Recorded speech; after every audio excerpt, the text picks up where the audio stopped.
more about footprint than others. So sorry, guys, if you're getting a bit bored. I'll start by giving a bit of a background, she says. So this is how Footprint really came about. I was running Design Brighton and working for architect Stickland Wright. Back in January, we were going to come and speak to Alex because I met this gentleman, Tim Pine, and Tim has got a fantastic background in creative directing for events. He actually founded 100% Design. He worked on the Millennium Dome for 7 years as creative director, and he was the creative director for the Ideal Home Show. So I approached him and said, we need some help getting a national audience to Brighton in order to be able to benefit what we were doing with Design Brighton, which was a collective of local businesses within the built environment, trying to really showcase what Greater Brighton had to offer. And it was just, it felt like I was wading through treacle with it. So I met Tim, and Tim cycled away from our meeting down, and he cycled past Hove Lawns, and he phoned me up and he sent me a sketch, and he said, we need to put a national show on Hove Lawns. We need to put MIPIN on Hove Lawns. And I thought, this man's mad. There's no way on earth we can put MIPIN on Hove Lawns. I mean, the council won't let us, for starters. But the yacht's there because Tim and Emily had just got back from 10 years sailing around the Caribbean. And Tim was really desperate for something to do. So I sort of let him run with it, humoured him for a while. And now look where we are. So Emily is actually Tim's wife, and she's come into business with us to start up Footprint as well. And there's a lovely picture of their daughter that they had whilst they were sailing, Georgia. So I think I found the email back from the 20th of January. Tim and I were throwing about some names, and he said Footprint, and I was like, oh, sounds a bit like a printing shop, but I don't understand how we then managed to settle on it. But then we founded Footprint Brighton. So Footprint was really coming about because we were looking at MIPIN. We all went down to MIPIN, and we were going down there and talking about the how we can build for a carbon neutral future in the 2050 carbon neutral ambition. But in the same breath, we were all flying down to Cannes to talk about that. And we worked with Max Fordham, and we worked out that the UK property industry was emitting 60,000 tonnes to go down to the south of France to talk about how to reduce their carbon footprint in the built environment. So really it played into our hands beautifully. We thought, well, we really do need a national event. And this was all pre-COVID. So we started up Footprint, the property event for a zero carbon future. This is a little artist's representation of what it will look like. The roofs have been taken off, but it's really taking that same MIPIN feel with the Manchester leads. But it's about national policy and held in Britain, and talking about the cities and the opportunities that we've got nationally. And we're overlooking Rampion Wind Farm as well. So this is a bit wordy, sorry. I can send this all out to you as well. But the vision really is it's an annual forum for the UK property development opportunities as we head towards a zero carbon future. We've got three elements that makes up Footprint. You've got the networking exhibition, which was in those marquees along Hove Lawns. And these are about showcasing and connecting with other delegates and sharing knowledges and experiencing and discussing shared business opportunities. So like you have the Manchester stand, and actually Manchester have pulled out of MIPIN, interestingly enough, because of the carbon emissions going down and where we are at the moment within the climate emergency. So we're in talks with Manchester coming down to Footprint. Then we've got a really interesting thought leadership conference. Now, when we started Footprint, we were like, oh, it's an exhibition with a conference. But actually what's really started to unfold is it's a thought leadership conference with an exhibition. The conference is going to be the key to it, because what we really want to do is start to give the local authorities the tools to be able to achieve their carbon neutral ambition. At the moment, you've got your metro mayors, your metro authorities that can do it because they've got the money, the GLA and Manchester and Birmingham, they've got the money to invest in this.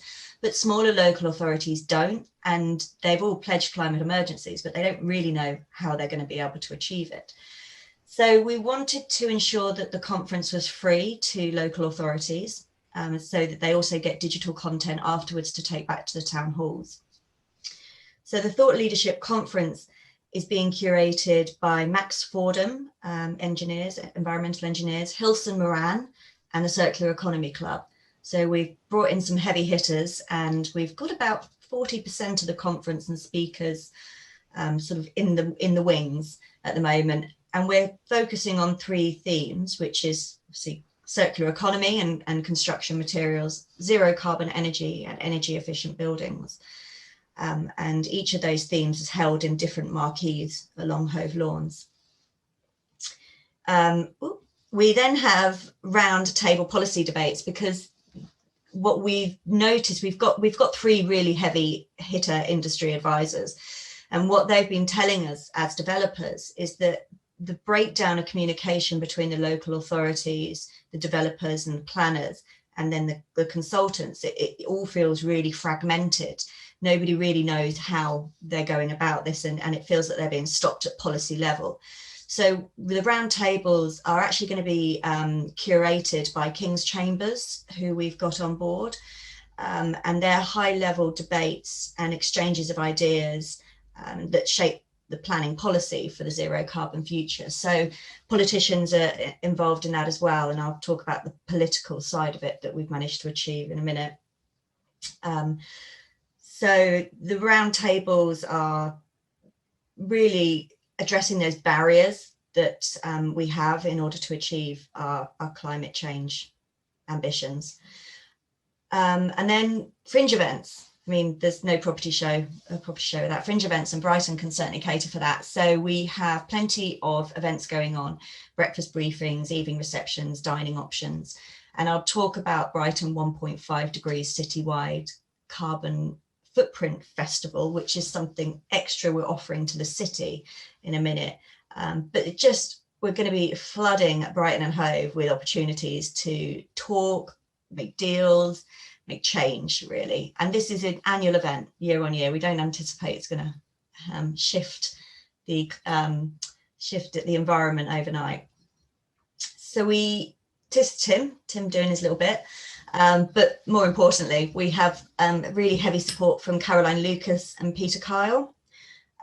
We engaged with both of them very early on, and they've been fundamental, really, for us to gain planning permission on Hove Lawns, which took about 7 months, and 2, to reach out to the metro mayors and to start to really put pressure on those local authorities that will pull the other local authorities in, not to go down to the south of France, and actually to consider a more national event to discuss and actually make change on national policy.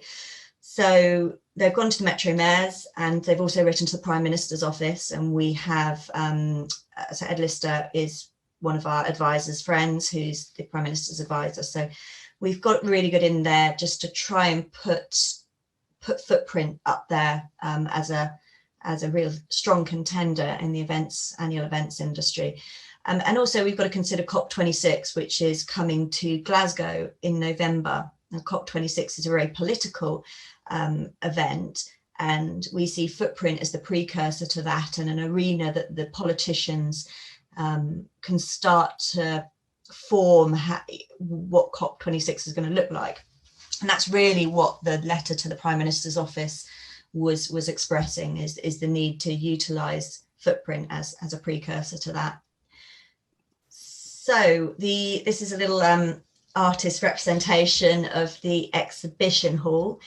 In year 1, we are expecting about 5,000 delegates. We have constructed these marquees. I mean, historically, exhibitions are in hotels and very uninviting places. We've got these absolutely stunning marquees on Hove Lawns. They all have a bar which opens up onto Rampion Wind Farm, and the the idea is that these work in a socially distanced and a non-COVID related environment. They're very built for learning and meeting people. So we've got 4-meter wide aisles. We can implement a one-way system if necessary. So we've really thought about everything. We can also lift the sides up of these marquees, and it can become an outdoor event as well, which is, I guess, hopefully September we won't need that. But if the situation that we're in at the moment still goes ahead, we're quite confident that we've mitigated most of the concerns, and we can still proceed with footprint. So that's our exhibition. This is actually one of the halls. We've got 5 of these. So this is just showing the central bit being the bar with a terrace going out onto Hove Lawns and the seafront. We've got 3 exhibitors so far. Well, 3 confirmed. We're actually in talks with a plethora of businesses across the country, which is so exciting, and we hope that we'll get those firmed up in the 1st or 2nd week of January, and we can start to share that out more. Mode has been talking quite a lot about us on social at the moment, because they've come in as an advisory board member, which means that they can start to shape what the conference is going to look like. We've got King's Chambers, which is sorting out the roundtables for us, and AHMM Architects.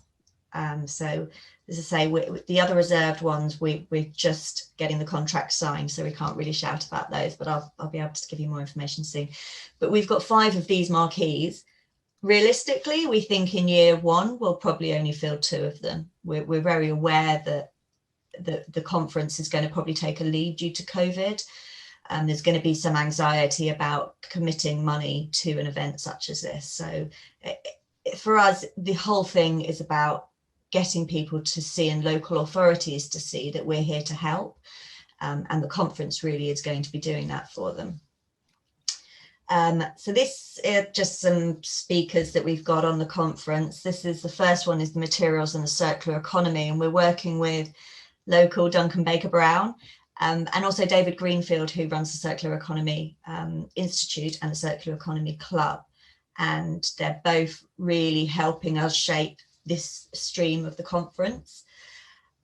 So this is, obviously, circular economy is based on the principles of designing out waste and pollution and keeping products and materials in use. And Duncan's done a fantastic deconstruction house that he'll be talking about as well.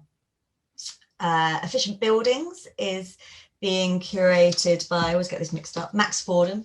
And these are some of our speakers. And again, we've got locals there as well. I think it is really key for me to bring in our local talent, and that's Johnny Anstead from We Are Town. And then Hilson Moran are curating the zero carbon energy element of this. So these are just some of the speakers. We've got a lot more speakers that we're bringing into it.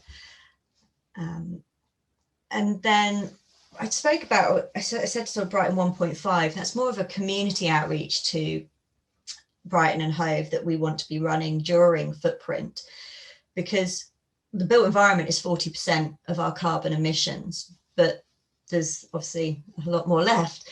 And that's actually made up mostly from the transport industry and the food and beverage industry.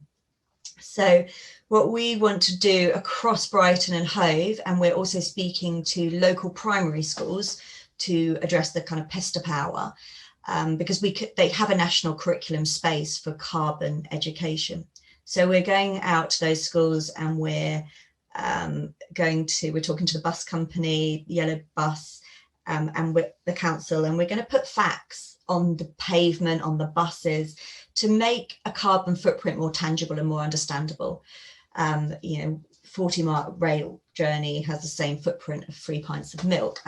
And at the moment, we're all living in the UK a average 15-ton lifestyle. We really should be living a 5-ton lifestyle if we want to ensure that we're not increasing that temperature. America are 35-ton, but Africa are about 2 tons. So I think there's obviously a balance there. But if we can educate people and the community and the visitors of Footprint about what a carbon ton is and how that accumulates, Then on the Friday of Footprint, because Footprint runs for 4 days, Tuesday, Wednesday, Thursday, Friday, we're going to challenge Brighton and Hove to live a 5-ton lifestyle for a day. Never been done before. We've got these facts from this incredible man. I can't know whether you can see my camera, but Mike Berners-Lee. No, it's really bad image. But he's written a book saying how bad are bananas, and it's just got just amazing facts about everything that you need to know about carbon footprint. And that's Tim Berners-Lee's brother. So that family did all right. And he's come on board and he's providing the facts for us, and he'll be doing a talk to the schools as well to start encouraging local communities to learn about how to live a zero carbon lifestyle. Zero carbon lifestyle is actually completely unachievable, but we can at least aim for 5 ton. And then on the last day as well, within the exhibition hall, we're doing a careers fair, and that's opened up to school leavers. And that's going to be allowing them to see opportunities beyond university, but also within university and all within the built environment. So where, different opportunities there with the exhibitors. And then we're curating a conference that's very focused on school leaver level to talk about building for a zero carbon future. So that's kind of our fringe events that we're putting back in to Brighton Hove. And then we hope to grow that across Greater Brighton as our years go on. I think for the first year, we've got to grow more organically than pushing it out across the board. So that's kind of Footprint in a nutshell. There's so much more going on. It kind of evolves every day with Tim. He's a bit of a maverick. Natalie knows him. I think she can confirm that. We filmed, he's doing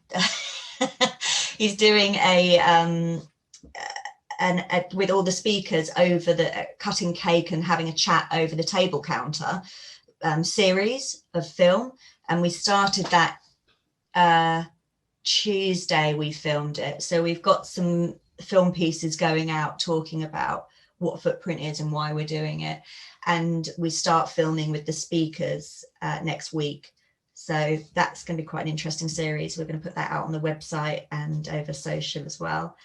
So it does evolve quite quickly, and we're just at the point now that we're trying to spread the word. We've got a really good team behind us. So Tim, Emily and I, and we're supported by 2 sales guys. We've got 3 marketing people supporting us. Data, and somebody actually dealing with the concierge element of it and the fringe and reserving hotels. And I don't think you'll be able to get a hotel across Brighton and Hove between the 14th and 17th of September, because we put hold on all of them to make sure that only the people that need them and that are coming to the show and can get that. And when we went through the whole process with the council to get planning permission, we actually invested in getting a report done to look at an event of this size and see what it will do for the local economy. And in year 1, via indirect spend, it's due to bring in 9 million to Brighton and Hove over those 4 days. As we progress to year 2 and 3 and grow to the capacity we want to grow, that's due to increase to 20 million. So we're really injecting a lot of money into Brighton and Hove, which is needed. I think the visitor economy is on its knees at the moment, and it starts to see Brighton and Hove as this hub rather than a spoke of London. We are becoming more and more like a hub, and I think that having Footprint down in Brighton as opposed to London makes so much more sense, because in London you can always go back to your office, you don't have that same incidental meetings that you might well do, like when you go down to the south of France. But Brighton is, I guess we're only an hour away from London, but you're down there and you're staying down there, and you can have those evening events and you can have those incidental meetings in the bar and things like that. So that's the key to it. We're not going up against MIPIM by any stretch. MIPIM has definitely still got a place in the market, but we feel that definitely due to COVID and unfortunately due to Brexit, we need to start focusing more nationally, and we need to start ensuring that we're talking about national policy at a national venue as well. So I think that's me. Hold on. Yeah, that's me.